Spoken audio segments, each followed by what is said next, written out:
নরসিংদীর রায়পুর উপজেলায় মেঘনা নদীতে বন্ধুদের সঙ্গে গোসলে নেমে নিখোঁজ হন সিয়াম নামের একজন কিশোর। নিখোঁজের ৪০ ঘণ্টা পর সেই কিশোরের মরদেহ ভেসে উঠল।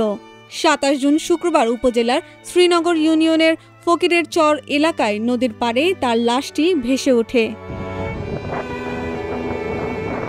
এর আগে গত বুধবার বেলা ২:৩০টার দিকে উপজেলার পান্থশালা ফেরিঘাট এলাকায় মেঘনা নদীতে গোসলে নামে সিয়াম। এরপর থেকেই নিখোঁজ ছিল সে। সিয়ামের বন্ধুরা জানায়, তারা একসঙ্গে পান্থশালা ফেরিঘাটে গোসল করতে নামে। এক পর্যায়ে তাদের কয়েকজন ফেরিঘাটের জেটির ওপর থেকে নদীতে ঝাঁপ দেয়। সিয়াম সাঁতার জানত না, তবু বন্ধুদের দেখাদেখি সে ঝাঁপ দেয় এবং তীব্র স্রোতের তোড়ে পানিতে ভেসে যায়।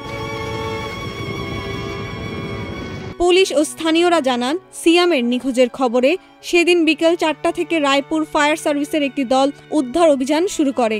পরের দিন বৃহস্পতিবার সারাদিন অভিযান চলে। যুক্ত হয় টঙ্গী ফায়ার সার্ভিসের ডুবুরি দল।